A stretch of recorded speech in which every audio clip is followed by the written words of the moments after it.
안녕하세요. 뉴스토마토 시청자 여러분 반갑습니다. 시사 프로그램에 빠진 얼굴과 빠진 목소리를 채우겠습니다. 2030이 시선으로 바라보는 시사 프로그램 요즘 것들의 나라 걱정 진행을 맡은 봉한나입니다. 저희 방송은 매주 금요일, 일요일 저녁 7시 30분 찾아뵙고 있는 거 아시죠? 좋아요, 구독, 알림 설정 부탁드릴게요. 오늘 사전투표가 이제 다 끝났습니다. 다들 투표하셨나요? 네, 저도 투표하고 왔는데요. 저는 여기 앞에 있는 청와대 근처에 가서 새로운 정권이 오기를 기다리면서 투표를 했습니다. 사실 그 사전 투표를만 봐도 국민분들이 이번 대선에 가지는 열정과 에너지가 얼마나 강한지 저는 진짜 확 느껴지더라고요. 그래서 그래도 이제 본선거가 남았으니까 이제 앞으로도 정당들의 이제 정책이라든지 후보들의 발언들 이제 집중해서 살펴봐야 될 것 같은데요. 오늘 요즘 것들의 나라 걱정에서는 이런 이제 염원과 선택에 도움이 되고자 청년 정책이라는 이제 주제로 이제 정당들의 공약들을 좀 비교해 보는 시간을 마련했습니다.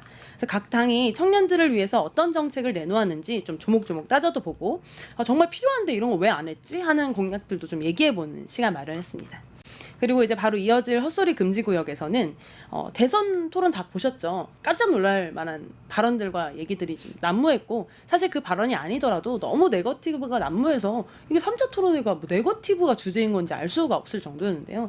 이제 오늘 그런 혐오적인 발언들이 나왔던 대선 토론장 다시 한번 살펴보면서 이런 헛소리들 없어질 수 있도록 저희가 또 노력해 보도록 하겠습니다. 그러면 정책 플랫폼 다시 만드는 세상과 뉴스토마토가 공동 기획한 요즘 것들의 나라 걱정 지금 시작하겠습니다.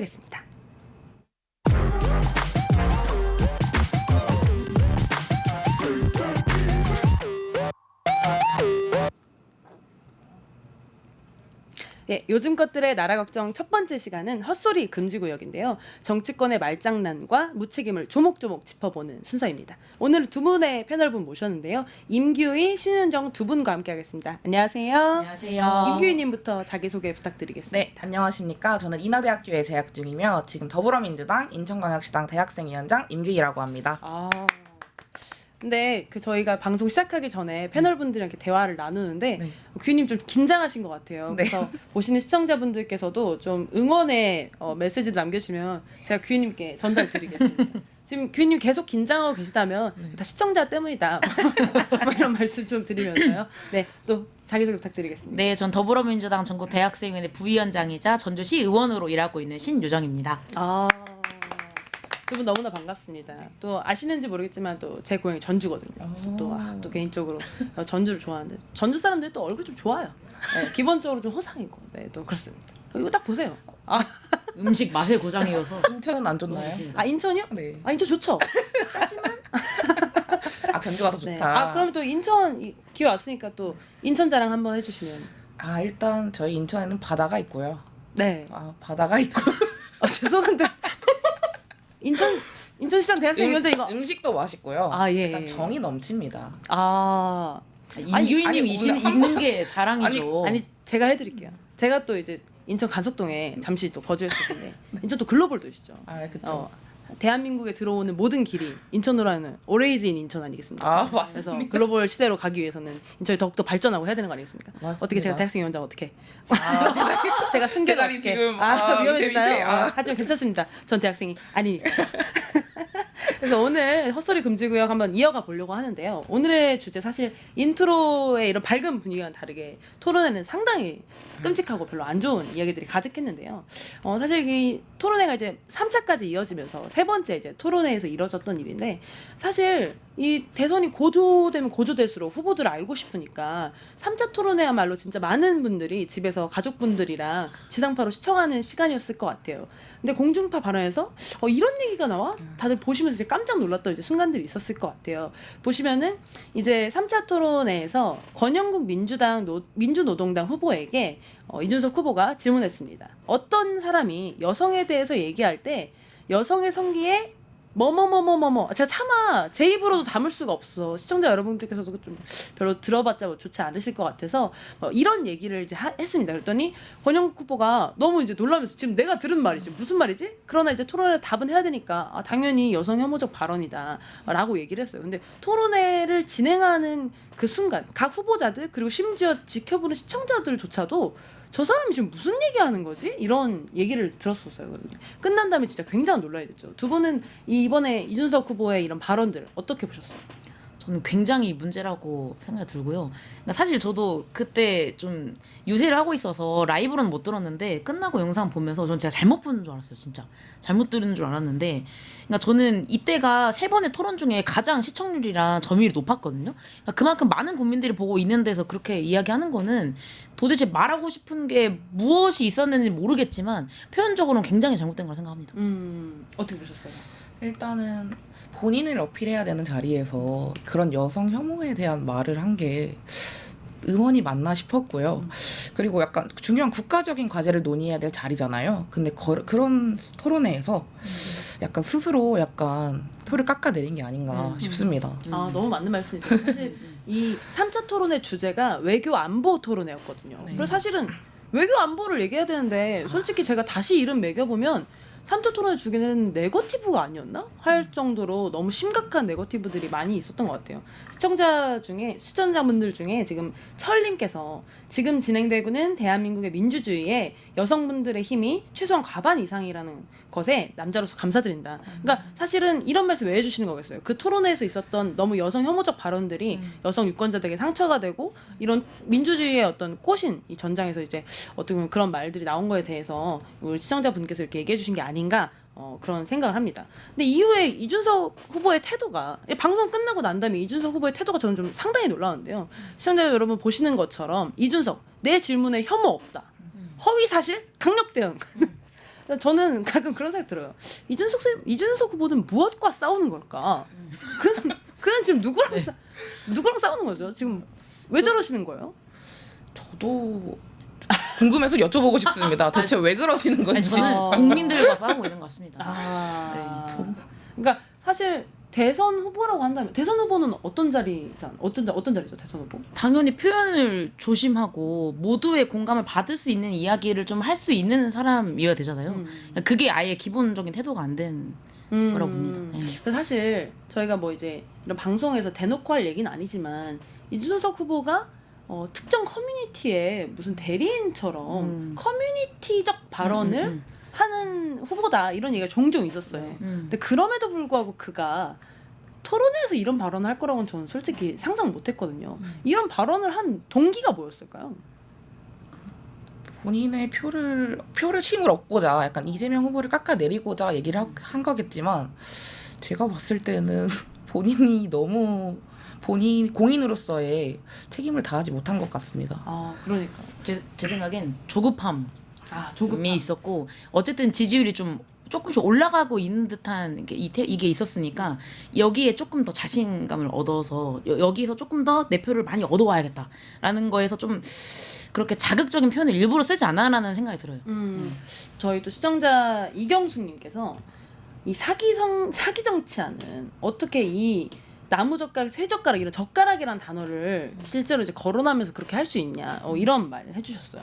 그러니까 모든 사람이 듣기에 거북했다라는 게 사실은 굉장히 중요한 포인트인 것 같은데 그걸 후보 본인이 인지를 못한 것 같아요. 네. 그래서 맨 처음에 강경하게 막 나가는 거 보면서 사실 국민적 정서와 너무 거리가 있지 않았나? 이런 생각이 드는데 어떠세요? 그러니까 저는 한 3가지 정도 포인트가 있는 것 같은데, 처음에는 허위 사실에 강력 대응하겠다. 2시까지 삭제 안 하면은 나는 고소하겠다. 이거부터 가장 어이가 없었고, 그다음에 오늘 2가지가 있었던 것 같아요. 오늘 이제 그 개혁신당 당원들한테 이메일을 보냈거든요. 근데 그 내용을 보면은 정말 좀 깊은 사과의 말씀 드린다. 하지만 나는 내가 가고자 하는 이런 길이 있고 꼭 응원해달라. 그러니까 그 말은 지지자들한테만 하는 이야기잖아요. 그러니까 이거를 그냥 갑자기 준비 없이 들었던 국민들에 대한 사과는 없었잖아요. 저는 이게 좀 굉장히 안타까웠고, 오늘 5시 기자회견도 좀 마찬가지였다고 보거든요. 오늘 5시 기자회견 무슨 내용이었죠? 오늘 5시 기자회견은 일단 여기에 저는 대국민 사과를 할 거라 생각하지 않았지만 저를 국회의원직에서 제명시키겠다고 하는 거는 좀 이재명 독재의 출발을 알리는 서곡이다.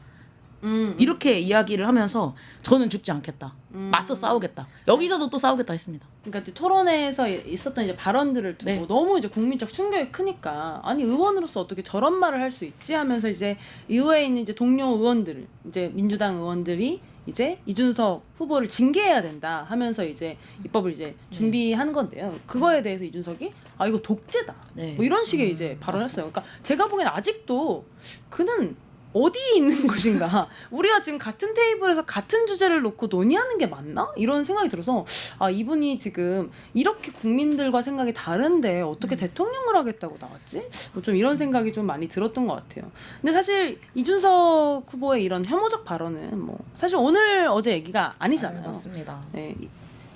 규리님께서 그 이준석 후보의 혐오 발언 중에 장애인 혐오 관련돼서 네. 헛소리를 가져와 주셨는데 한번 설명해 주시겠어요? 그 전장현의 지하철 시위에 대해서 반복적으로 비문명적 불법 시위라고 표현하고 계신데요. 장애인 이동권은 중요하지만 시민 이용권도 중요하다고 이렇게 권리 주장 방식 균형을 강조하고 계신데 장애인도 시민이 아닌가요? 시민이죠. 근데 약간 그리고 지금 보면은 대선 공약에 장애인 정책이 하나도 없습니다. 하나도 없고 복지 확대나 아동권 보장 등의 구체적인 공약은 있지만 장애인 관련 정책이 없는 걸 보면 약간 차별을 하고 대통령 후보께서 차별을 하고 계신 게 아닌가라는 생각이 듭니다. 아니 평소에 네. 그렇게 장애인 얘기를 많이 했으면 장애인 공약 내야 되는 거 아닌가요? 맞죠. 어떻게 보세요? 아니, 저도 마찬가지라고 생각을 합니다. 그러니까 저는 그 이준석 후보 선거 공보물을 좀 봤는데 이준석이 지향하는 가치가 써 있어요. 이제 손글씨 채를 써서 하셨던데 자유, 공정, 능률 그리고 책임 이렇게 얘기를 했거든요. 근데 저는 이렇게 계속 일괄적으로 좀 보이는 태도들이 전 책임지지 않는 자유만 누리려고 한다는 생각이 들었거든요. 저 너무 동의하면서도 이준석 후보가 국민 전체를 대변하진 않는구나 이 생각 들었어요. 그러니까 이준석 후보에게 장애인은 국민이 아닌가? 자신이 그들의 어떤 삶을 바꾸고 개선해야 될 대상으로 생각하지 않고 우리 사회의 비용이고 뭔가 이 사람들이 뭔가 이제 자신의 어떤 기본권을 보장받기 위해 투쟁하는 것들은 사회의 어떤 문제를 일으키는 행위로 좀 이렇게 바라보면서 국민들이 장애인을 비난하게 만드는 그런 요소를 계속 이제 심었던 거 아닌가? 좀 그런 생각이 들어요. 어떻게 보셨어요? 일단은 시민의 불편이기도 한데 장애인도 시민인데 공공유지 질서도 중요한데 장애인 뭐 해주게 목소리만 내고 장애인 얘기만 하고 정책은 없다. 이거는 사실 저로서는 좀 이해가 안 갑니다. 뭐 이해 가시나요? 아 이해 안 가시죠. 그래서 이런 거에서 보다시피 이제 토론회에서도 이제 여성 혐오적 발언, 평소에도 장애인 혐오적 발언, 이제 조금만 더 나가다 보면 뭘 더 혐오하게 될지 알 수 없는 그런 시한폭탄처럼 좀 되는 것 같아요. 그러나 사실 우리가 이준석 후보에게 청년 정치인으로서 좀 기대하는 부분이 있었던 것도 사실이잖아요. 원래 이제 이런 사태가 있기 전에 이준석 후보의 어떤 대선 후보 등장 이런 건 어떻게 보셨었어요? 일단 갈라치기의 대명사로 이준석 후보가 좀 표현이 되니까 그런 생각이 있었지만 어떻게 보면 주변의 이야기들을 들어보면 어쨌든 청년 세대의 당사자가 아니냐 그리고 청년에 대한 고민을 하는 듯하게 보인다 그리고 또 어쨌든 응원하고 싶다 뭐 이런 시민분들의 이야기도 있으셨던 것 같습니다. 전 너무 말씀 잘해주신 게 시민분들이 저렇게 생각하시는 것 같아요. 이준석 후보가 일단 나이가 젊고 어리고 뭐 말도 잘하고 이러니까 청년들 생각했지. 근데 놀랍게도 사실은 이준석 후보는 자기 입으로 나는 청년 정치인 아니고 청년을 위한 정치할 생각 없다 이런 식으로 말씀하시는 분이잖아요. 그러니까 사실은 우리가 진짜 기대하는 청년 정치인으로서의 모습보다는 좀 아닌 모습들이 좀 더 많은 거 아닌가 싶어서 굉장히 아쉬운 모습이 있습니다. 남은 기간 동안 이준석 후보께서 사실은 그런 혐오적인 부분보다는 이 국가를 리딩하는 어떤 전략이라든지 대안들을 좀 더 말씀해 주시면서 국민들의 호감을 사기 위한 노력을 해보시는 거 어떤지 정중하게 권유드립니다. 마지막 세 번째 꼭지 가보려고 하는데요. 이번에 김문수 후보 얘기 가져왔습니다. 김문수 후보 아이를 낳으면 한 명당 1억씩 드리겠다. 이런 발언 해주셨어요. 어떤 내용이죠? 딱 어제 안양 유세에서 저출산 공약을 이야기하면서 얘기했던 거거든요. 그러니까 1억 원을 그냥 현금으로 주면 뭐 엄마나 아빠 중에서 그냥 바로 어딘가에 투자해서 없어지거나 그럴 수 있으니 아이를 낳을 때마다 아이가 나와서 초등학교 들어가면 2,500만 원, 중학교 들어갈 때 2,500만 원, 고등학교 들어갈 때 5천만 원 이렇게 나눠서 한 명당 1억 원씩 드리겠다라고 유세 현장에서 약속했던 이야기입니다. 1억 원 들으니까 좀 혹하는데요? 어떠세요? 저는 1억 원 혹하지 않습니다. 일단 아이를 낳고 키우는 게 저희한테는 좀 너무 힘든 세대잖아요. 저희는 뭐 집도 마련해야 되는데, 결혼도 해야 되는데, 연애도 해야 되는데, 할 게 너무 많은데, 1억, 그리고 사실 재정적인 문제도 생각을 해봐야 된다고 생각합니다. 뭐 1억이 정말 주면 정말 좋겠지만, 공약만 내세우고, 안 주면 어떻게 합니까? 그것도 사실 의문이고 재정적인 문제점을 좀 많이 고려하지 않은 정책인 것 같아요. 저는 좀 이런 생각이 드는 것 같아요. 사실은 이게 김문수 후보만의 어떤 문제라기보다는 지금까지 저출생을 해결하기 위해서 여성이 아이를 낳으면 얼마 주겠다 이런 공약들이 사실 출처가 이제 허경영 후보부터 지금 출발을 하잖아요. 그러니까 문제적 인식이 사실은 돈을 주면 해결할 수 있는 영역으로서 좀 생각하는 부분이 있는 것 같은데 어떻게 보세요? 그러니까 굉장히 공감하고요. 그러니까 저는 그냥 그러니까 결혼해도 괜찮을 만한 사회. 그러니까 내가 아이를 낳았을 때 아니면 좀 이 정도 사회면 우리가 아이를 가져보고 키울만 하겠다. 우리 아이에게 좋은 사회를 보여줄 수 있겠다라는 생각을 들 수 있는 세상을 만들어주는 접근 방법을 해야 되는데 저는 지금은 아이를 낳았구나. 고생했다. 보상해줄게. 약간 이런 단편적인 접근 방식이라 생각이 들거든요. 그러니까 여성과 부모를 좀 단순히 대상화한 공약이지 않을까라는 생각까지 좀 들었고 그리고 여기에서 발언이 이제 한 번에 1억 주면 주식으로 돈이 없어질 수도 있으니 나눠서 주겠다. 근데 단편적으로 어떻게 보면은 그럼 나눠서 줘도 사실은 투자로 없어지려면 없어질 수도 있는 거고 전 아예 체계를 잘못 만든 양육 정책이라고 생각이 들거든요. 네.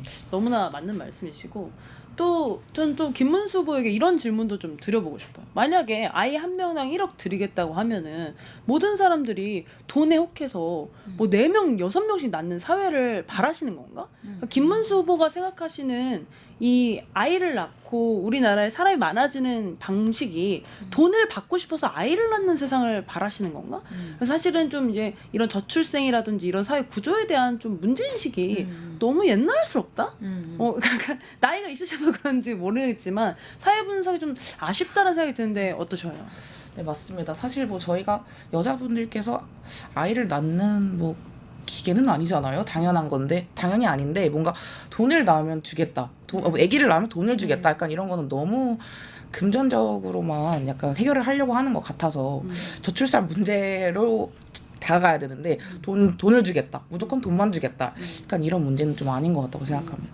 그리고 이 뭔가 이걸 한 번에 주면 뭐 부동산이나 주식에 다 쓸 것 같으니까 내가 딱 쪼개 주겠어 이렇게 말씀하신 것 같은데 사실 민주당은 이 문제에 대해서 더 앞선 해결책을 내놨거든요. 사실은 일시급으로 주게 되면은 아이나 생활에 쓰지 않고 시장에 흘러가서 뭐 인플레를 초래하든지 이런 문제가 있으니까 지역 화폐를 통해서 지역에 쓸 수 있도록 이제 일시금이 아닌 이제 월 지급금으로 주는 정책들이라든지 이런 것들을 좀 이제 얘기하고 있어서 사실은 옆당의 정책보다 나은 걸 내야지 이걸 옆당의 정책보다 부족한 걸 내면 어떤가. 동부 삼촌동 저희 시청자분께서 그냥 허경영이 했던 공약 수준이죠 라고 하셨어요. 근데 저는 정답입니다. 허경영 선생님 지금 어떻게 되셨죠? 감옥 가셨습니다. 네, 지금 딱 그 정도 수준의 공약을 내놨다는 말씀 드리면서 좀 더 준비하셔서 국민의힘이 후보를 냈으면 좋겠다, 공약을 냈으면 좋겠다 하는 생각 듭니다. 오늘의 헛소리 금지구역은 여기까지 하겠습니다.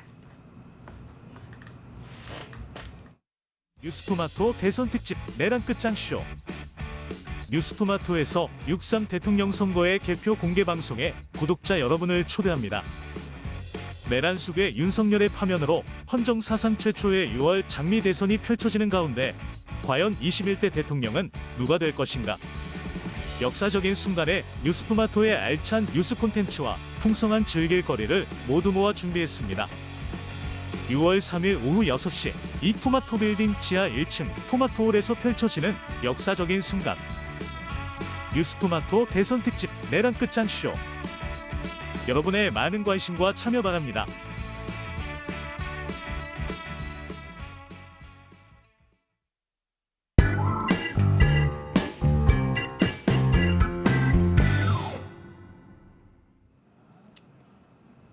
네, 오늘의 나라 걱정은 청년 공약을 살펴보는 코너로 준비해봤습니다. 그래서 오늘 두 분의 패널 다시 모시고 한번 인사해 드리려고 하는데요. 지금 이번에는 이쪽부터 자기소개 부탁드리겠습니다. 네, 안녕하세요. 더불어민주당 전국 대학생회의 부위원장이자 전주시 의원으로 활동하고 있는 신유정입니다. 네, 안녕하십니까. 저는 지금 인하대학교에 재학 중이고 더불어민주당 인천광역시당 대학생위원장 인규희입니다. 감사합니다. 또 이제 청년 관련된 얘기를 하니까 또 두 분에 대한 또 개인적인 질문도 한번 해보고 싶은데요. 사실 여기 계신 두 분이 다 20대이십니다. 네. 전 30대고요. 근데 또 여기 또 계시는 분들이 또 각자 당에서 또 지역에서 또 이제 역할을 맡아서 또 열심히 하고 계시잖아요. 그래서 신정님은 특히 또 지역에서 의정 활동을 하고 계신데 청년으로서 좀 지역에서 관심 갖고 좀 활동하시는 어떤 분야나 이런 게 있을까요? 일단 저는 그러니까 전라북도 전주에서 태어나고 대학교까지 다 졸업하고 살았던 청년이거든요. 여기서 가장 문제점으로 봤던 거는 청년들이 떠나간다. 이게 첫 번째여서. 근데 그 이유가 저는 두 가지가 있다고 생각해요. 일자리적인 문제, 그 다음에 문화적인 문제. 그래서 저는 이 두 가지 문제를 해결하고 싶어서 정치를 시작을 해서 지금은 문화적인 요인을 우리 지역에서 어떻게 하면 재미있는 전주, 어떻게 하면 살고 싶고 행복한 전주를 만들 수 있을까. 좀 이런 방향을 두고 활동을 하고 있습니다. 너무 좋네요. 살고 싶은 전주, 행복한 전주.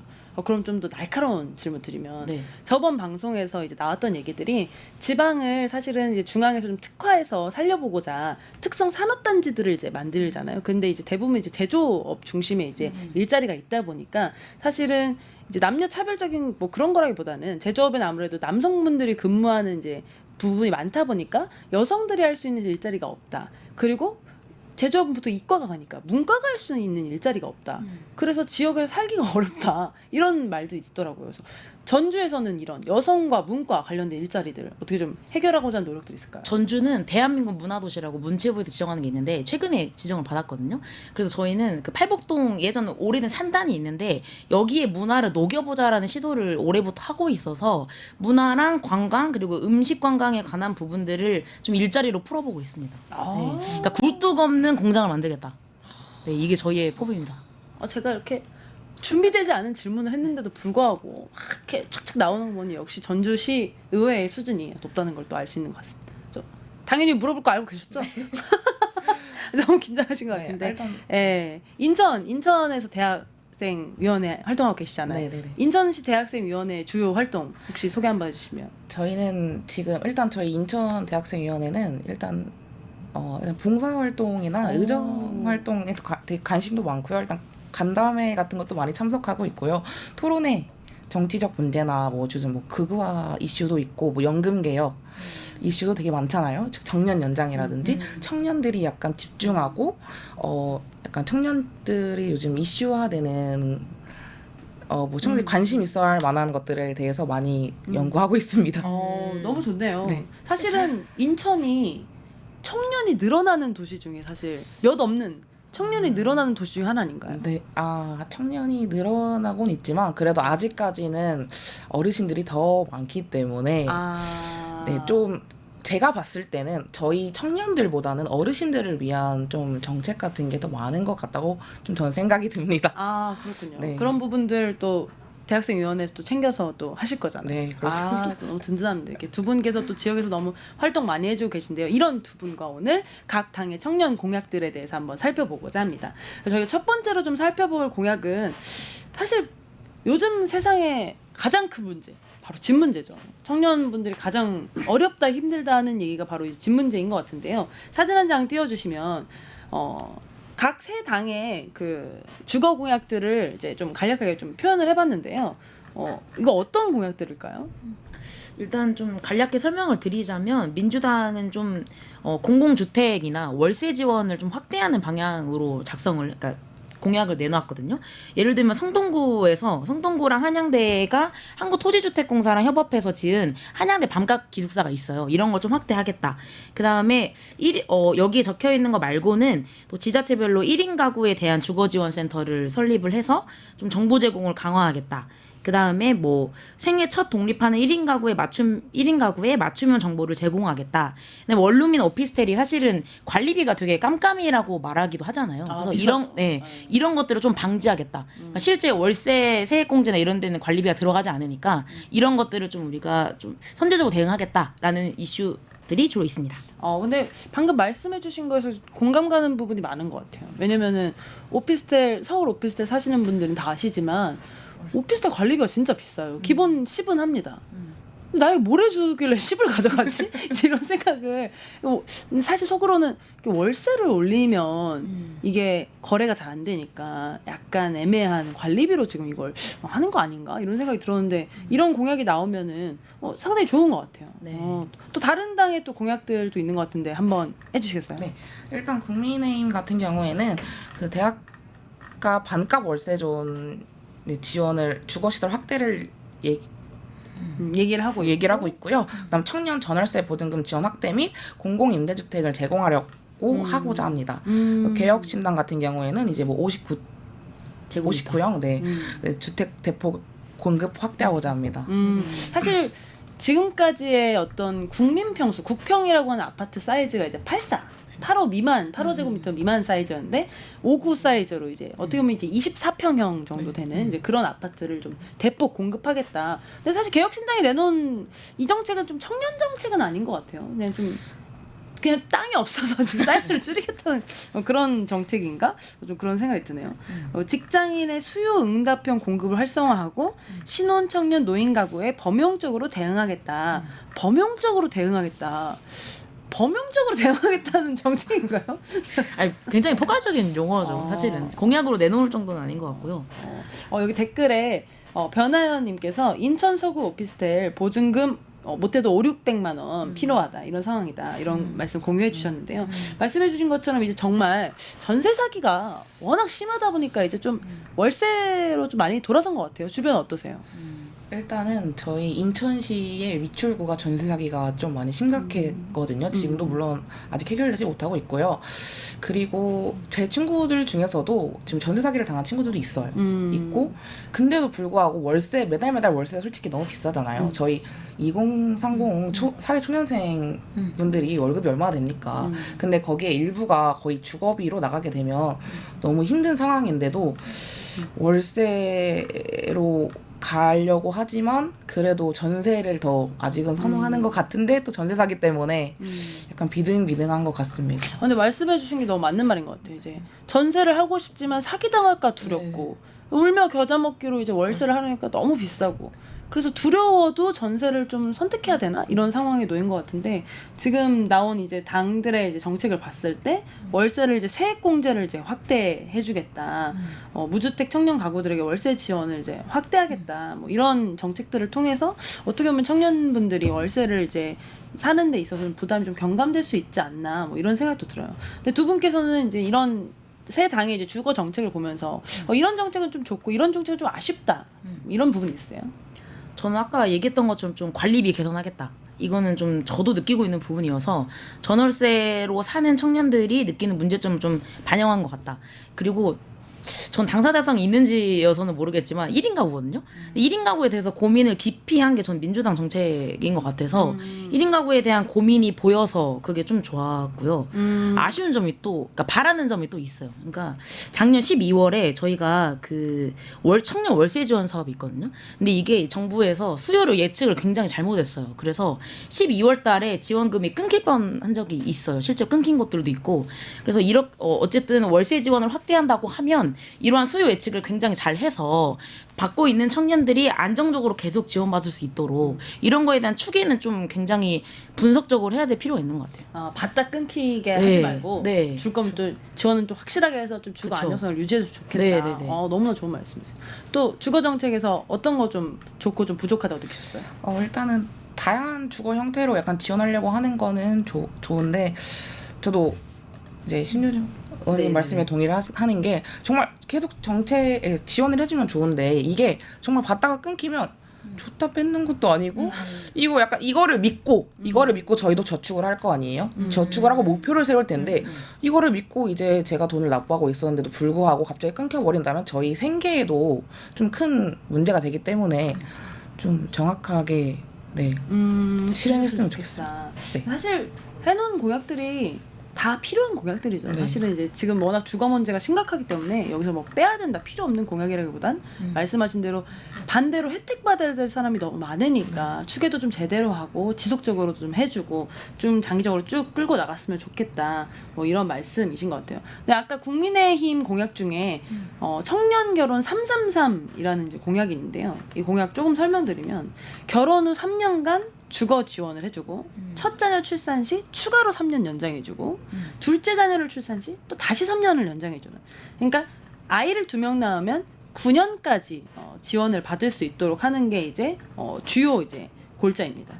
그래서 아까 저희 헛소리 금지구에서 다룬 그 저출생 정책과 네. 좀 이제 그 결이 좀 연결되는 것 같은데 이 정책에 대해서 좀 어떻게 보세요?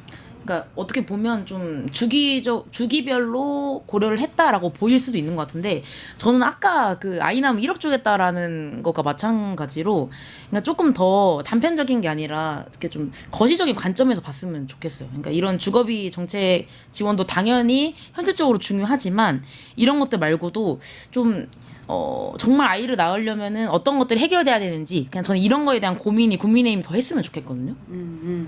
또 어떻게 보세요? 저도 약간 기성세대 중심에서 본 관점이라고 생각을 합니다. 약간 청년 정책임에도 불구하고 청년의 책임을 강조하거나 약간 도전 정신 부족으로 약간 좀 지적하는 듯한 공약인 것 같아서 약간 좀 저는 약간 그게 좀 아쉽다고 생각합니다. 저는 사실은 어쨌든 9년 동안 집을 제공해 준다고 하는 거니까 최대한 뭐 그런 부분에서는 굉장히 좋은데 대부분 사실 이제 정책들이 좀 중복되는 부분들 있잖아요. 그래서 이게 구체적으로 지금 나온 게 아니라 좀 애매하긴 하지만 지금 뭐 신혼부부라든지 자녀를 낳으면 주는 어떤 그 주택 공급 정책이랑 큰 차이를 느끼긴 좀 어렵다. 그러니까 생애주기에 그냥 맞춰서 333 끼워 넣은 거 말고 지금 하고 있는 정책들은 비슷하지 않나? 좀 약간 이런 생각을 해서 이게 약간 선거용으로 좀 333 약간 캠프가 상상이 돼요. 정책 하나 내야 되는데 이름 좀 지어봐. 이름 좀 줘봐. 3으로 가보자. 333? 딱 좋다. 가자. 약간 이런 느낌으로 좀 지은 거 아닌가. 그리고 요즘 사람들 사실 이렇게 둘째까지 낳아야지 이제 더 지원을 해주겠다라는 어떤 그런 유도성 그런 게 좀 보여가지고 사실 지금 0.7명 시대에 한 명이라도 낳은 사람에게 아이를 잘 키울 수 있도록 해주는 정책이 아니라 2명을 낳으면 더 해줄게. 한 명을 더 낳아봐. 이런 식의 좀 정책이 같아 좀 아쉽다라는 좀 개인적 생각을 좀 가져봤습니다.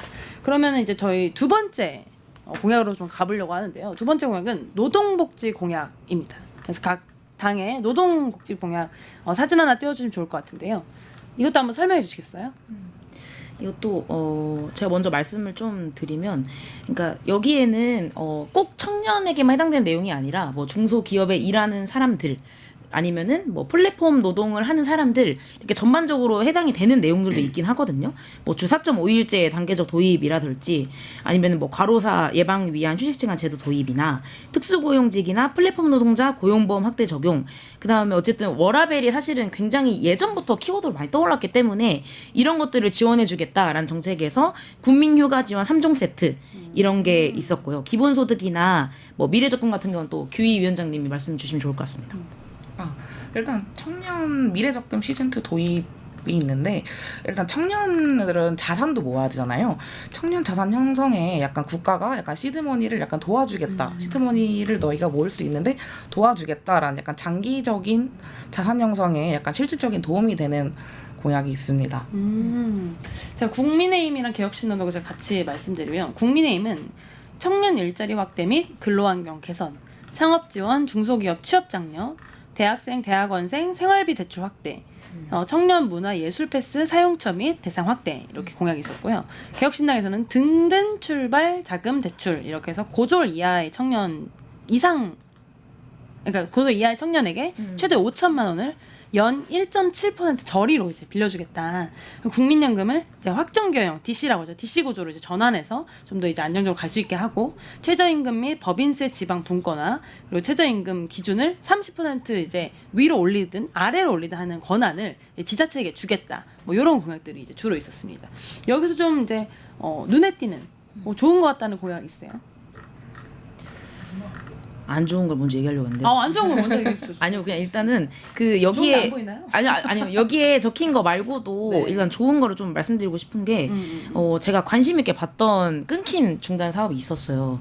그러니까 저희가 산단의 중소기업에서 일하는 청년 재직자들한테 교통비 지급하는 사업이 있었거든요. 근데 이게 갑자기 끊겼어요, 윤정부 때. 근데 이게 사실은 월 5만 원 정도 5년씩 3,800억을 투입을 해서 대중교통으로도 쓸 수 있고 택시비, 주유비 다 쓸 수 있는 거였는데 이게 바우처 형식으로 진행이 되면서 큰 금액은 아니지만 사실 산단 청년들한테 좀 큰 실질적인 혜택으로 다가왔던 거였는데 이게 소멸이 된 걸 다시 재추진하겠다는 게 민주당 공약이 있거든요. 그래서 저는 이건 굉장히 환영할 만한 공약이라는 생각이 들었습니다. 네.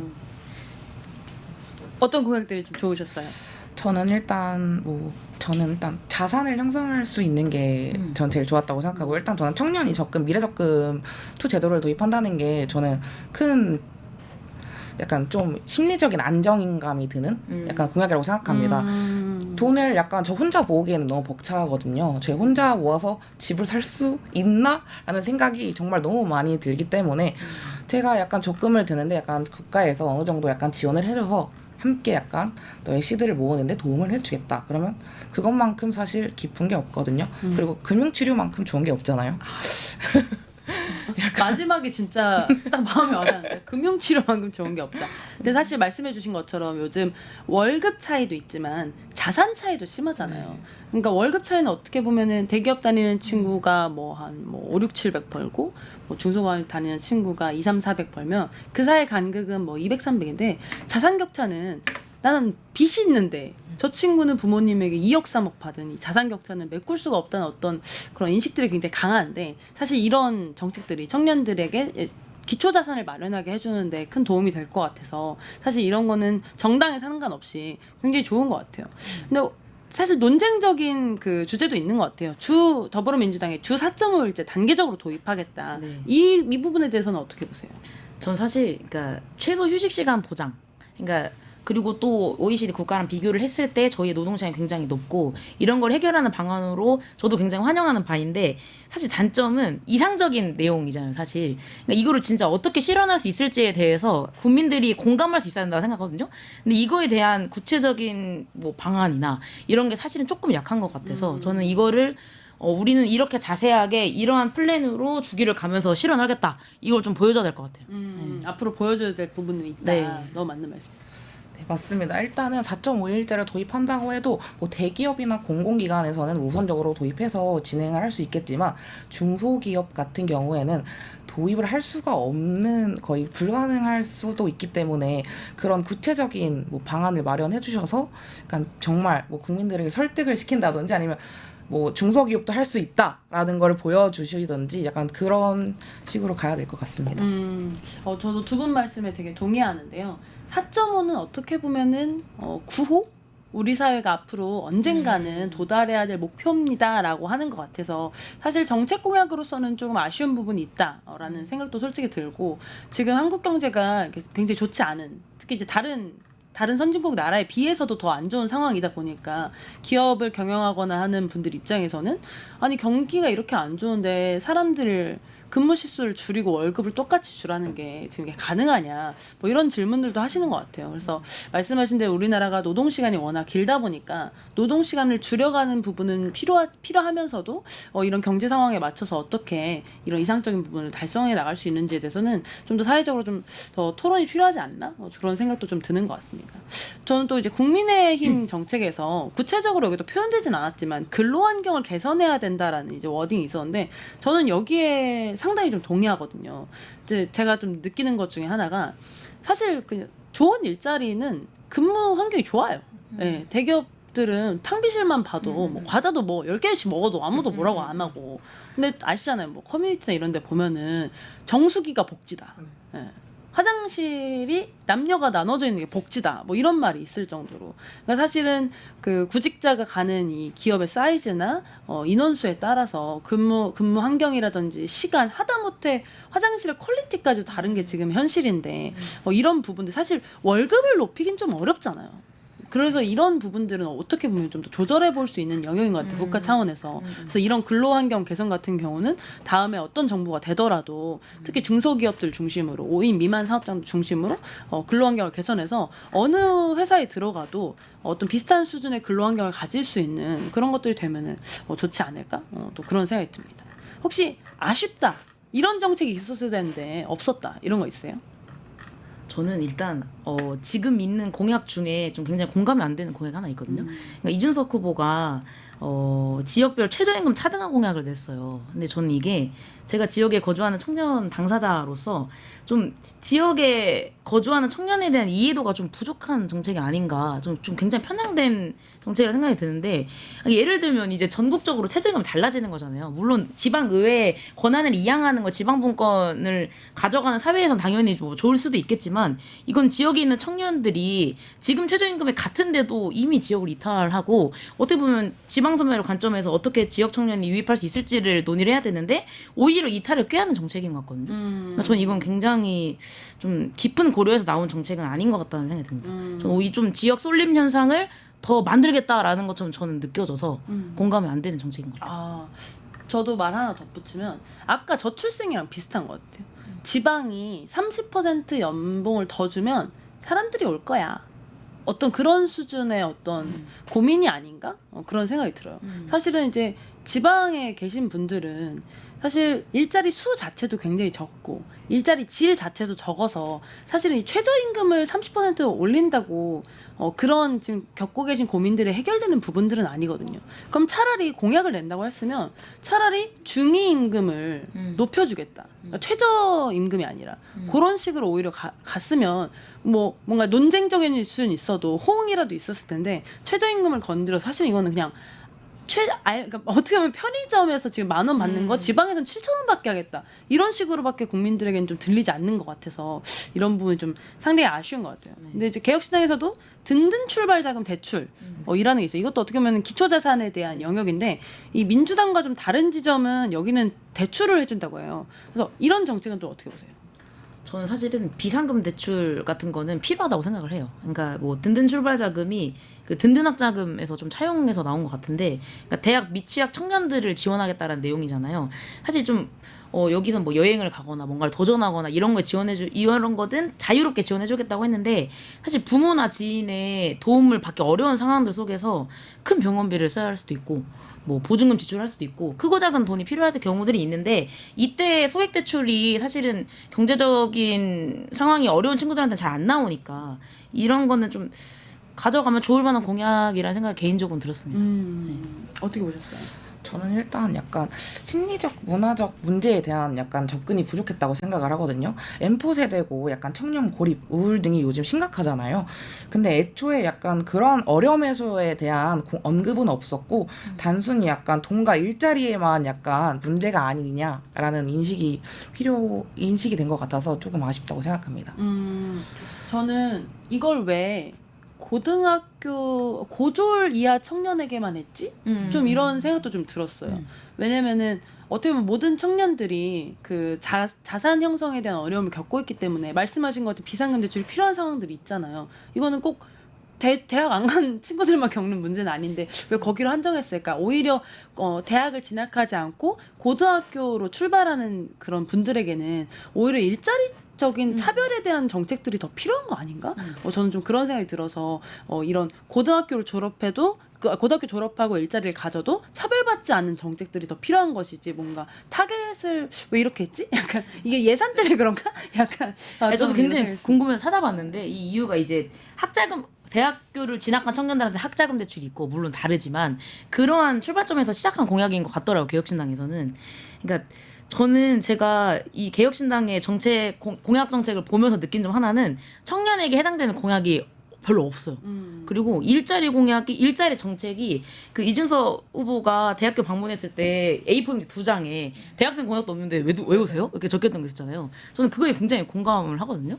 그러니까 그런 정책들이 안 보이는 것도 일단 좀 굉장히 문제라고 생각이 들고 어쨌든 다양한 규희님이 말씀해 주셨던 것처럼 뭐 니트 청년이라든지 운둔 청년, 뭐 가족 돌봄 청년 어려운 상황이 있는 청년들이 많은데 이런 거에 대한 고려는 좀 부족하지 않았나 이런 생각도 듭니다. 그리고 그 이준석 후보가 이 정책을 이제 공개하면서 했던 말이 민주당은 그 청년 기본소득이란 명분으로 분기당 25만 원씩 부면서 매표 행위를 하고 있는데 이것은 실질적으로 청년들의 사회 진출에 도움이 안 된다는 뉘앙스로 이제 말씀을 하셨었어요. 그래서 저는 여기서 좀 느낀 것 중에 하나는 뭐냐면 우리 사회는 이미 대출로 삶을 많이 일으키거든요. 이미 각 개인이 가지고 있는 대출의 규모가 굉장히 커요. 우리나라 가계대출 규모가 크잖아요. 그래서 지원을 해주는 것은 좋지만 결국 이것도 갚아야 되는 금액이기 때문에 어떻게 보면 고등학교를 졸업하고 나서 5천만 원을 대출받을 수 있다고 한다는 것은 그 사람이 5천만 원을 갚아야 되는 그 미니멈도 밑에도 늘리는 거 아니냐. 그래서 오히려 빚 때문에 또 고생하게 될 수 있는 측면이 있는 것 같아서 사실은 청년층에게는 대출형 지원보다는 이것이 이제 포퓰리즘이라고 뭐 생각하시는 걸 제가 막을 수는 없지만 실질적으로 청년들에게 필요한 건 실제 가처분 소득이 낮아서 발생하는 그런 문제이기 때문에 지원성 정책들도 필요하지 않나? 좀 이런 생각도 들어요. 어떻게 보세요? 맞습니다. 일단 청년을 의견이 반영이 하나도 안 된 것 같고요. 약간 청년 대상으로 공청회나 설문을 좀 진행을 해서 약간 뭐 청년 자문 기구를 구성해도 되잖아요. 그래서 이제 뭐 참여형 정책이든 뭐 정책을 약간 발굴할 수도 있었는데도 불구하고 약간 정책 설계가 조금 부족했다고 생각합니다. 그리고 저 이런 생각도 좀 들었어요. 이준석 후보가 생각하는 청년, 이준석 후보가 대의하고 싶은 청년은 5천만 원을 빌려주면 5천만 원을 능히 갚을 수 있는 청년이구나 그런 생각이 들었어요. 왜냐하면 대부분의 청년들은 사실은 그러지 못한 경우가 많거든요. 그러니까 대출을 해줘서 써야 되는 부분은 많으니까 삶에서 비용이 들어간 부분이니까 쓸 수는 있지만 실제로 지금은 청년 백수 120만 시대라고 하는 것처럼 일자리를 가지기도 어렵고 장기적으로 가지기도 어려운데 대출 금액만 늘려준다고 하면은 사실 사람들의 삶을 바꿀 수 있다고 생각하는 것은 그가 생각하는 청년의 범위나 본인과 비슷한 청년들만 대상해서 좀 사고하는 경향성이 있는 거 아닌가? 라는 좀 생각도 듭니다. 요렇게 좀 이제 전체적으로 좀 이제 주거와 노동복지 공약들을 좀 살펴봤는데요. 이런 거 보시면서 여기에는 없는데 이런 류의 좀 공약들이 있으면 좋겠다 하시는 거 좀 있으실까요? 임규희 선생님부터. 일단 저는 약간 청년 기본 소득이나 이제 뭐 마일리지 제도를 도입해서 뭐 일정 조건을 갖춘 청년들에게 뭐 월 30만 원 내 기본 소득을 지급하거나 아니면 뭐 사회 참여, 뭐 봉사나 학습, 창업 준비 등에 따라 마일리지를 추가 지급하는 시스템을 약간 도입하는 것도 괜찮다 생각하고요. 그리고 요즘 청년들 정말 힘듭니다. 뭐 정말 생각할 것도 많고 학업, 뭐 연애, 결혼, 뭐 자산 형성 등 정말 많이 힘든데 이런 2030 세대 약간 무료 상담 시스템이 정말 확대돼야 된다 생각하거든요. 그래서 청년 맞춤형 정신건강센터 같은 것도 약간 설립을 해서 좀 더 다양하게 마음치유 같은 것도 할 수 있고 또 자살률도 좀 심각하잖아요, 저희 나라. 그러니까 약간 좀 그런 프로그램을 조금 더 강화시키는 것도 좋다고 생각합니다. 저는 너무 공감해요. 저희 그 나라 걱정에서 저번에 그 중증 우울증 관련된 그 방송을 진행했었는데 그때 우리나라에 우울증으로 진단받은 사람 병원 가서 당신은 우울증입니다 이렇게 진단받은 사람 100만 명이래요. 엄청 많죠. 그러니까 사실은 병원 정신과에 가는 거에 대한 장벽이 그렇게 높음에도 불구하고 그렇게 진단이 많다는 건 많은 분들이 사실은 이 마음의 어려움을 겪고 있는 건데 그것이 이제 경제적 이유든 외적인 이유든 사회 변화적 이유든 그런 것들에 대해서 진흥해주고 하는 것들은 너무나 필요하죠. 궁금하신 분들은 이전에 저희 했던 다시 한번 보시면 너무나 좋을 것 같습니다. 유정님께서는 어떤 거 보셨어요? 전 아까 이제 일자리의 양을 늘리는 것도 중요한데 전 질을 높이는 게 굉장히 중요하다는 생각이 들거든요. 그러니까 임금을 높이는 것도 중요하고 아까 저희가 복지 수준을 이야기를 했잖아요. 그러니까 저희가 정부랑 지자체가 같이 할 수 있는 일을 하면 좋을 것 같은데 그 공동근로 복지기금이라는 게 있어요. 광주에서 처음 좀 시작해 보려고 하는 게 있는데 그걸 설명하기 앞서서, 그러니까 저희 사회가 지금은 사실 일자리를 구하기도 어렵고, 그러니까 내가 원하는 일자리를 찾기가 어려운 거잖아요. 그러니까 여기에서 경력 있는 신입을 원하고, 그러니까 이런 구조적인 문제가 있으니까 그게 어려운 거는 청년들은 이건 내 책임인가? 이렇게 책임을 하기도 하고, 어쨌든 뭐 질 높은 일자리를 구하기도 어려운 상황 속에서 좀 국비랑 지방비, 그다음에 지역 기업이 같이 출자를 해서 기금을 조성하면 그걸로 일종의 좀 사회 임금과의 결합 같은 제도인 거거든요. 그래서 그걸로 중소기업의 복지나 워라밸을 향상해주자, 이 기금으로. 그래서 지역에서도 좀 지속 가능한 일자리 생태계를 구축을 해주자. 예를 들면 뭐 실업급여나 주거 지원이나 아니면은 뭐 아이가 있는 재직자 같은 경우에는 어린이집 보육료 지원금이나 건강보험 서비스나 이렇게 좀 복지에 관한 부분을 이 기금에서 우리가 지원해주자. 그러니까 이런 것들을 좀 제안하고 싶어서 이게 그 광주시에서 복지기금을 조성을 할 예정이고, 이거를 좀 취약근로자 생활안정이랑 복지증진에 활용하려고 하거든요. 그러니까 저는 이러한 사례들을 정부가 나서서 많이 연계를 좀 시켜주고 해주면 좀 중소기업에 일하는 청년들의 삶의 질이 좀 나아지지 않을까, 이런 생각이 있습니다. 그러니까 이게 2개 이상의 기업이 이제 출자를 하고 그걸 공동으로 이제 근로복지 기금이라는 이름으로 이제 모으고 그걸 생활 안정이라든지 복지 증진을 위해 이제 쓰는 제도인 거잖아요. 그렇죠. 그러니까 이제 기업이 혼자 이 그 일자리 질을 높이기 너무 어려우니 국가랑 지방이랑 같이 매칭을 해서 기업에게 좀 도움을 주는 거죠. 그죠. 네. 너무 사실은 이게 어떻게 보면 민간 합작으로 이제 하는 거잖아요. 네네. 기업에서 돈을 내고 정부에서도 이제 매칭금을 이제 해서 이렇게 복지를 이제 진행하는 건데 사실 너무 필요한 제도인 것 같아요. 우리나라 특히 이제 중소기업과 대기업의 그 간극이 워낙 크고, 그리고 대기업까지 가지 않더라도 그냥 중소기업 자체의 뭐 복지라고 쓰는 부분이 뭐 믹스커피 뭐 이런 얘기들이 이제 그러니까 어떻게 보면 비하적으로 막 나오는 이제 그런 부분이기 때문에 그런 부분들을 이런 기금 마련을 통해서 하면 너무 좋지 않을까? 그런 생각이 들어요. 또 다른 것도 원하시는 것도 없어요? 저는 또 주거적인 정책에 있어서, 그러니까 뭐 내 집 마련하는 거 너무 중요하고, 근데 일단은 지금 20대 초중반 아니면 30대로 가기 전에 그냥 전월세로 살아가는 청년들에 있어서는 사실 코로나 이후에 저희가 좀 눈여겨볼 만한 게 직구미기거든요. 그러니까 직구미기에 대한 관심이 굉장히 늘었어요, 코로나 이후에. 그러니까 어쨌든 청년이 처음으로 독립해서 나와서 1인 가구가 됐을 때 좀 홈스위트홈이라고 하잖아요. 그러니까 딱 집에 들어가면 쉴 수 있게 안정적으로 쉬고 편안한 공간에서 내 공간에서 쉴 수 있게 하는 거를 좀 정책적으로 지원해주면 좋겠다. 뭐 그래서 첫 독립을 지원해주면 좋겠다라는 생각이 있고, 그다음에 저희가 예전에는 하숙집에서 많이 살았었잖아요. 근데 요즘에는 많이 안 산다라고 많은 분들이 생각을 하는데, 서울 지역들을 보면 하숙이 오히려 요즘 유행이라는 최근 뉴스가 나온 적이 있거든요. 그 이유가 식비가 너무 오르니까. 하숙에 살면 식비가 어느 정도 보태면 해결이 되잖아요, 내가 혼자 해먹는 것보다. 그래서 저희가 좀 일률적인 주거 정책 대신에 뭐 같이 사는 커뮤니티형 쉐어하우스는 어떻게 할 건지, 뭐 기숙사 지원은 어떻게 할 건지, 하숙 지원은 또 어떻게 할 건지, 그러니까 내가 원하는 주거 유형에 맞춰서 정책들이 좀 기획이 되면 좋겠다라는 생각이 있고, 전 아까 얘기 하나 못했던 게 이준석 후보가 그 5구형을 많이 도입하겠다라고 했잖아요.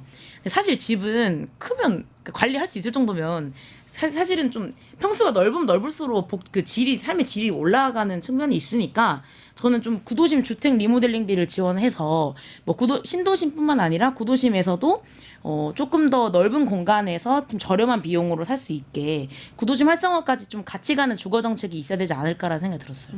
너무 좋네요. 좋습니다. 저 약간 또 말씀드리자면 청년 자율주택 말씀하신 것처럼 약간 저 홈스위트홈이에요. 집에서 약간 편하게 약간 있고 싶고 그런데, 약간 청년 주택은 입주 기준 약간 입지 설계가 약간 미흡하잖아요. 그러니까 청년이 설계부터 참여를 해가지고 이제 모듈형 주택을 제공하는 거죠. 그래서 직접 커뮤니티도 운영을 하고, 약간 청년에 맞게, 요즘 MZ세대에 맞게 약간 직접 참여를 하면 어떨까라는 생각도 해봤고요. 그리고 저희 자산 관련된 프로그램, 자산 형성을 할 수 있는 프로그램이나 자산을 관리할 수 있는 교육도 되게 중요하다고 생각합니다. 사실 저희 뭐 주식 투자할 수 있지만 잘 모르고 하잖아요. 야, 이게 좋대 해서 투자를 했는데, 코인도 야, 이게 좋아서 투자를 했는데 다 파란불 찍고 있고, 그럼 빚만 계속 늘어나는 거거든요. 혹시 본인 얘기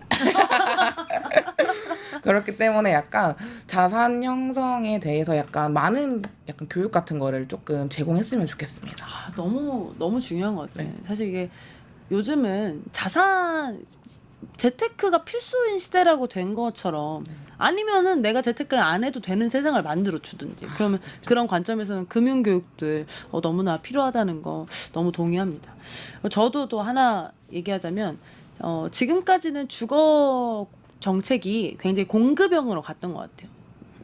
속된 말로는 누구나 한 집을 살 수 있게 해주겠다. 이제 매수형으로 이제 진행을 했었는데 사실 이게 노태우 대통령 이후로 계속 이제 그 임차인 수는 줄어들지 않았거든요. 계속 이제 700만 명대를 계속 유지하고 있는데 결국은 이런 공급형 정책이 한계에 다다랐거나 실패한 거 아니냐. 임차인 수를 줄여주지도 못하고 다주택자만 늘려주는 상황이 돼서 실질적으로 사람들이 사는 주거의 질 자체는 이제 높아지지 않는다. 그렇게 많은 돈을 투자하고 LH가 집을 지어도 그럼 좀 생각을 좀 전환해서 집을 매수하지 않더라도 삶의 질, 그러니까 주거의 질 자체를 좀 높이는, 생활의 질 자체를 높이는 좀 임차인 중심의 정책으로 좀 전환해야 될 때가 된 거 아닌가라는 생각이 들어요. 어머니 서울만 봐도 지금 집값이 평균 12억이에요. 12억 있으신가요? 저도 없습니다. 그래서 저는 매수 공급을 아무리 늘려줘도 왜냐면 이번에 3기 신도시도 9평으로 나온 8세 사이즈가 이제 9억대로 나왔거든요. 들어갈 수가 없어요. 청약이 돼도 지금 그런 관점에서는 이런 어떤 전환들이 필요하고 저는 규희님이 말씀해주신 것처럼 청년들이 좀 참여해서 뭐 예를 들어서 커뮤니티를 만든다든지 사실은 뭐 공용 뭐 주방을 쓴다든지 뭐 이런 것들을 좀 더 활성화하면서 주거의 질 자체를 높이는 것들을 했으면 좋겠고 지금 이제 저희 자막으로 나가고 있지만 청년정책 검토위원회 상설화 이런 것도 저는 너무 필요한 것 같아요. 지금 저희가 이제 말한 것들을 사실은 가져가서 정부에서 하면 이게 청년정책 검토위원회인 거잖아요. 아까 말씀하신 것처럼 5구 사이즈를 뭐 활성화 정책 하고 싶습니다라고 누가 내면 그게 이제 청년 검토 정책으로 와서 청년들 5구 사이즈를 원해서 그러는 게 아니다. 비싸서 5구 사이즈 사는 거다. 기각 뭐 이런 거 그런 어떤 기능들도 할 수 있는 게 있으면 좀 좋지 않을까 싶습니다. 그래서 오늘 이렇게 청년 정책들 나눠봤는데요. 오늘 자리 이제 정리하면서 각자 이제 앞으로 정치권에 좀 기대하는 어떤 청년 정책이라든지 또 청년 정치라든지 이런 부분 있으시면 좀 정리하시면서 말씀 한마디씩 부탁드리겠습니다. 일단은 청년 정치 2030 세대 중요합니다. 일단 저희가 점점 미래를 밝혀야 될 세대인데도 불구하고 저희 정말 많이 힘듭니다. 요 연금 개혁이라든지 정년 연장이라든지 저희가 다 부담을 해야 되는데 저희의 입장에서 조금 더 생각을 해주셨으면 좋겠습니다. 너무 약간 기성세대 분들만 생각을 하다 보면 저희는 할 수 있는 게 없어요. 자산을 더 못 모으고요. 연금 많이 내면 더 힘들고요. 저희 집값도 부담해야 되고 정말 할 수 있는 게 하고 싶은 건 너무 많은데 금전이 너무 많이 필요하기 때문에 너무 제한되는 게 많습니다. 그렇기 때문에 좀 저희 2030의 미래를 위해서라도 저희 입장에서 한 번 더 생각해 주셨으면 좋겠습니다. 너무 좋습니다. 그러니까 저는 사실 예전에 어렸을 때 그냥 뉴스를 보면서 제가 들었던 생각은 정치는 저렇게 항상 싸우기만 하는 건가? 좀 건설적인 논의를 할 수 없나? 라는 생각이 항상 있었거든요. 그래서 저는 사실 정치인이 될 생각이 진짜 없었어요. 그러니까 정치의 사회는 그런 것처럼 보였던 문제가 있기 때문에 근데 저는 이번 대선에서 사실 좀 안타까운 게 뭐냐면 정책에 대한 깊은 논의가 좀 빠졌다라는 생각이 들거든요. 그러니까 지난번 3차 토론회 때도 그랬고 계속 그냥 어떤 말꼬리를 잡아서 끄집어내고 그냥 사람과 사람 사이의 문제를 계속 그렇게 끄집어내고 그러니까 어떻게 하면 건설적으로 우리 지금 정말 이렇게 경제적으로도 너무 힘든 대한민국을 어떻게 다시 살려낼 건지 이거에 대한 고민이 있어야 되는데 그 고민이 좀 사실은 빠져서 그게 좀 굉장히 아쉬웠고 그러니까 저희 이름 요즘 것들의 나라 걱정이잖아요. 그러니까 사실은 나라 걱정하기 바쁜 청년들이 진짜 많거든요. 그냥 내 걱정하기도 힘들어서 그래도 정치에 관심을 두기 어려운 청년들이 많은 건데 정말 그냥 내 삶이 조금 나아질 수 있게 청년들의 삶이 나아질 수 있게 그리고 저는 또 말씀을 드리고 싶은 게 제가 원래 정치하면서 키워드로 가져갔던 두 개가 있는데 공감이랑 다양성이거든요. 그러니까 다양한 곳에 있는 사람들의 이야기를 듣고 공감할 수 있는 정치를 하자였는데 그거를 좀 기성 정치인분들께서 많이 해주셨으면 좋겠어요. 저희가 나라 걱정을 안 하고 내 걱정을 또 할 수 있게 이런 사회를 좀 하면 좋겠습니다. 네. 저는 두 분 말씀 들으면서 해줬으면 좋겠다고 하셨는데 사실 안 해줍니다. 저희가 해야 됩니다. 네, 그래서 알겠습니다. 당연히 이제 또 이제 시청자분들 보시는 분들 그리고 또 기성 정치인분들 기존에 계신 정치인분들 다 같이 노력해야 되지만 또 우리 우리 세대가 이렇게 이 자리 나와서 나라 걱정하듯 각자의 자리에서 또 파이팅하면서 또 해야 되는 부분도 있는 것 같아요. 그래서 오늘 같이 이런 얘기 나누면서 좀 더 좋은 나라 만들기 좀 같이 해나갔으면 좋겠습니다. 네, 그래서 오늘의 요즘 것들의 나라 걱정 이렇게 청년 정책 살펴봤는데요. 다음 시간에는 더 좋은 나라 걱정으로 찾아뵙겠습니다. 감사합니다. 뉴스토마토가 12.3 내란을 막아낸 시민영웅 1000명 찾기 프로젝트를 진행합니다. 내란을 막고 탄핵 소추를 이뤄낸 시민영웅 1000명을 찾아내 대한민국 민주주의의 역사로 기록하고 시상의 본보기로 삼음으로써 민주주의를 더 널리 확산하기 위한 프로젝트입니다. 이 과정에 직접 참여했거나 참여자를 추천해 주실 분들은 우측 제보하기 QR코드나 아래 메일로 추천 및 제보해 주세요. 많은 참여 바랍니다.